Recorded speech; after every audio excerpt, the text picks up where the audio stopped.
Virendra sir से मेरा सवाल ये है कि सर कि जैसे कि हम पहले जब हायर लेवल पे मार्केट रहती है तो गिरावट का इंतजार करते हैं कि गिरावट आने तो फिर हमें बाय ऑन डिप की स्ट्रेटेजी अपनाते हैं, ठीक है सर। जी। लाइक अब जैसे कि गिरावट आ चुकी है तो फिर अभी भी हम एंट्री करने के लिए सोच रहे हैं कि नए निवेशक को भी सतर्क रहना चाहिए, गिरावट से दूर बाजार से दूर रहना चाहिए। तो इस स्थिति में हमें क्या करना चाहिए? हमें एंटर करना चाहिए या वेट एंड वॉच अभी करना चाहिए? और थैंक यू सर। नहीं, ये हमेशा ही ऐसा रहता है। हम गिरावट का इंतजार करते हैं और जब गिरावट हो जाता है तो हम उसके बाद डर जाते हैं कि अब और गिरेगा।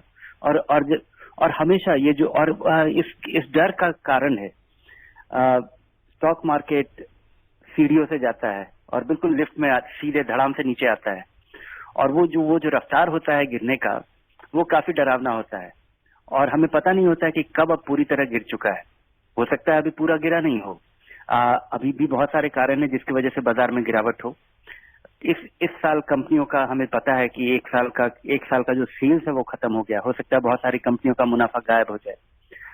हो सकता है बहुत सारी कंपनियों के लिए भविष्य में ये इतनी बड़ी चोट हो कि क्योंकि आपके खर्चे बने रहते हैं और आपकी आमदनी बंद हो जाती है, तो ऐसी स्थिति में बहुत सारी कंपनियों के लिए ये काफी कमरतोड़ साबित हो सकता है।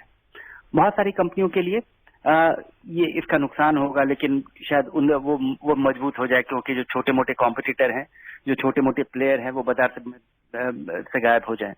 बहुत सारी कंपनियों के लिए बिजनेस का जो मॉडल है वो पूरी तरह से रिकॉन्फ़िगर हो जाए, तो ये बिल्कुल चिंता की वजह का भी विषय है। ऐसे में मुझे लगता है कि एक आम निवेशक को, मेरे आपके जैसे लोग जिनको कि डर भी लगना लाजमी है और हम बाजार की गिरावट का इंतजार भी करते हैं, क्योंकि ऐसी स्थिति में मुझे लगता है कि किसी एक टाइम फ्रेम में नियमित रूप से पैसा लगाइए। अगर आपके पास 5 लाख रुपया है तो अब आप केवल गिरावट का इंतजार करेंगे या बढ़त बिल्कुल निचले स्तर पे खरीदने का इंतजार करेंगे, शायद आप नहीं कर पाएंगे।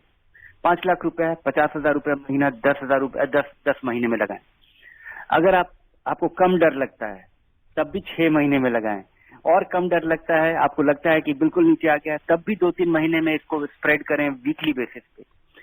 क्योंकि जो बाजार की जो गिरावट है वो इतनी ज्यादा भयावह होती है और उसमें कितना सीधा नुकसान होता है और कम समय में हुआ नुकसान हमें याद रहता है। और पिछले दिनों में जो कुछ भी हुआ है, जो अभी तुरंत आपका नुकसान हुआ होगा, वो आपके दिमाग पे बड़ा हावी रहता है। तो इसलिए मेरी सलाह होगी कि एक प्लान बनाइए, देखिए कि आप कहाँ खड़े होते हैं और निवेश करना शुरू कीजिए। अगर आप बिल्कुल निचले स्तर पे अपने सारे पैसे को लगाने का इंतजार करेंगे तो शायद आप कभी नहीं लगा पाएंगे।